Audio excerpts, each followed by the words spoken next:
sabihin na hindi niya na totally pinapagana yung bagay na iyon. Ibig kong sabihin ay, habang ginagamit mo yung automated counting machine, for all intents and purposes, mukhang gumagana pa rin siya ng maayos. Pero hindi natin alam na merong idinagdag na daanan para sa isang masamang tao para manipulahin or magbigay ng instruction sa makina na yon habang connected yung makina sa internet. Yun po ang ibig sabihin ng corrupted.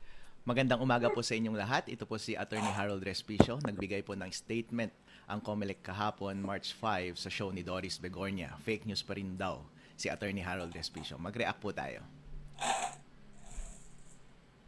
Andun yung mama, yung abogado chairman, talagang pinaninindigan niya na pwedeng ma-hack, pwedeng mapakialaman yung ating mga makina pagdating sa eleksyon. Talagang naninindigan siya. Hakabol ang sabi niya. Tsaka kinasuhan daw siya dahil talagang parang pwedeng mangyari yung kanyang akusasyon. Tama. What do you say, Chairman? Una, hindi ko po tatalakayin yung mismong kaso sapagkat siyempre nandiyan na po yan sa prosecutor's office ng City Hall ng Manila. Pero doon lang po sa sinasabi niya, ang sabi po niya, kasi Sir Alvin, Ma'am Doris, dinala namin sa inyong istasyon ang ating mga makina at yan po yung na-demo natin on the spot talaga pagkaaga-aga nung sa programa po ninyo. Una, ang sabi po niya, yun daw po kasing makina ay nakakabit sa internet mula umaga hanggang gabi sa araw ng eleksyon. At yan po daw ay hindi gagana kung wala pong internet connection. Okay. Nakita niyo po doon sa inyong programa, nung dinala po natin, wala naman po internet connectivity dyan. Nakasaksak lang po sa kuryente yung mismong makina. In fact, tinanggal pa natin yung saksak kasi pwede natin gumana ang makina kahit hindi po siya nakasaksak sa kuryente sapagkat meron po siyang battery na pwede po tumakbo ng 3 araw. So yun po yung okay. pa lang may mali. So ang sabi po niya, basta nakakabit sa internet, sure na mahahack po yan. Wala pong kabitan ng internet dyan. In fact po, ang sabi niya, pangalawa, ang mangyayari dyan ay magtatransmit muna ng result. Pagkatapos mag-transmit ng result, tsaka mag-iimprenta ng balota. Pag-transmit ng result, pwede rin daw pong ma-hack doon.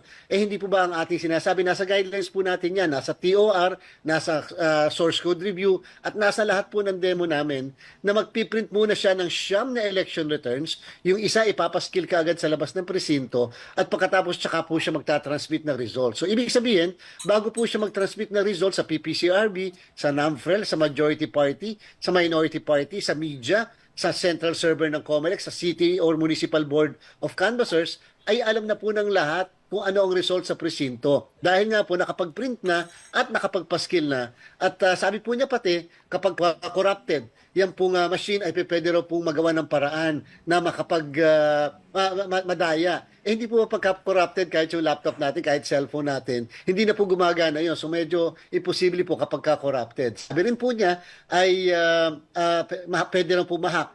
Para po sa kaalaman ng lahat, hindi po tayo naka-public connect, tayo po yung naka-private private po ang ating pong internet sa transmission, and therefore hindi po siya pwede yung ano po yung sinasabi niya. So doon pa lang po sa mga bagay-bagay na yun, medyo may mga mali po doon sa mga sinasabi niya. Kaya tama po yun. Ang sabi naman niya, pwede makipag-ugnayan kami. Tama po makikipag-ugnayan po kami sa kanya. Pero yun nga po ang dami na po niya kasing nasabi, hindi muna niya kami tinanong sa mga bagay na yan. If you are super confident na hindi...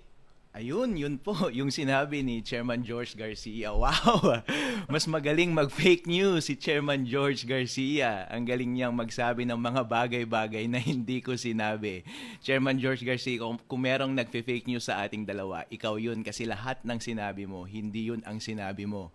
Marami kang sinabing kasinungalingan na hindi totoo base sa rules at base sa totoong mundo. Okay, isa-isahin ko po lahat ng sinabi ninyo ha, Chairman George Garcia. Number 1 na sinabi ninyo is about sa demo. Sabi ninyo, gumagana yung makina kapag hindi connected sa internet tulad nga ng demo na ginawa ninyo sa mga host dyan sa show. Hindi naman yun ang point ko, Chairman George Garcia. As a matter of fact, ang explicit instruction nyo po ba, di ba?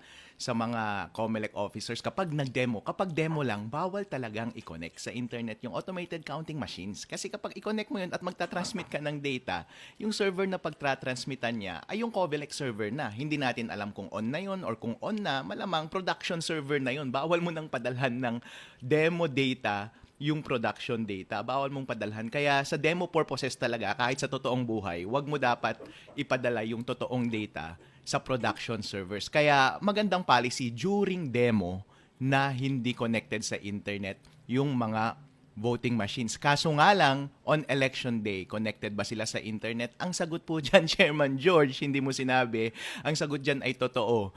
Tanungin mo yung mga tauhan mo sa COMELEC nung last election, connected ba sa internet buong maghapon? Opo. This election, pwede ba natin i-expect na mag-connected siya sa internet during election day? Yes! Kasi nga naman, doon sa reels ninyo, walang explicit na nakalagay doon na sinasabi na i-disconnect mo muna at saka mo lang i-connect kapag magta-transmit na ng data sa mga servers ng COMELEC.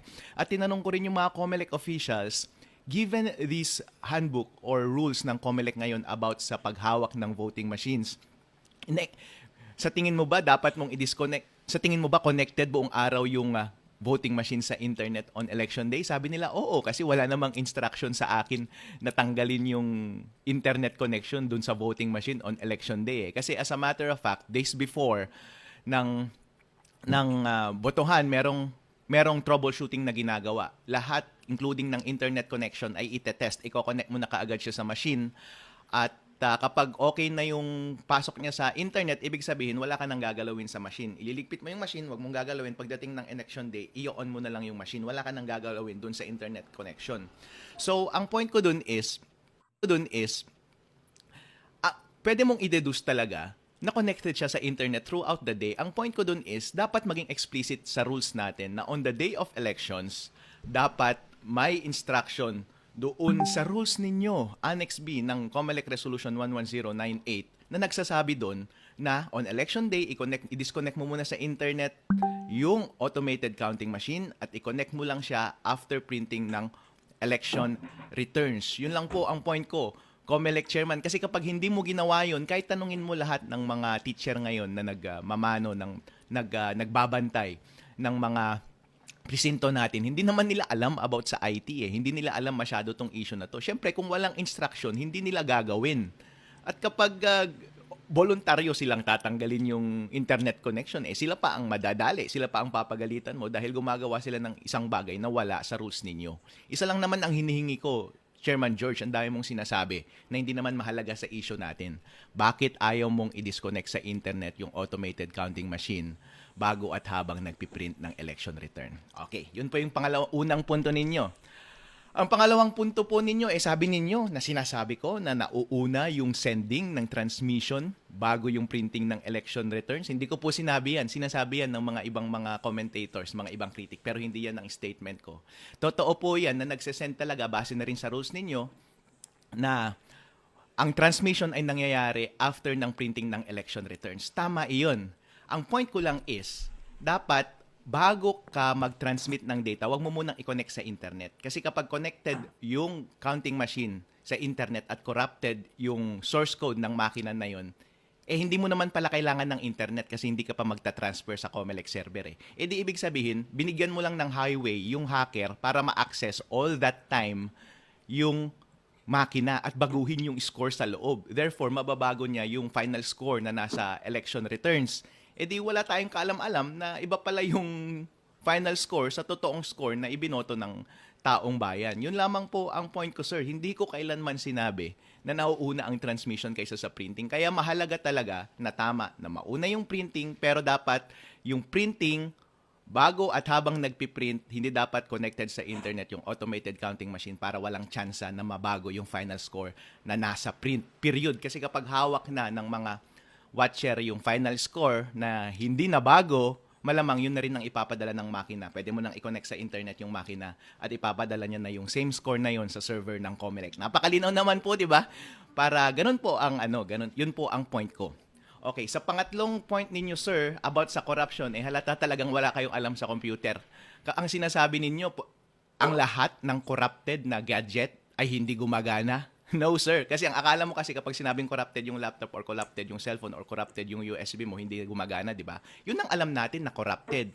Pero maraming level ng corruption. Ibig sabihin lang ng corruption is hindi buo ang integridad ng source code or gumagawa siya ng isang bagay na hindi dapat niya ginagawa. Hindi ibig sabihin na hindi niya na totally pinapagana yung bagay na iyon.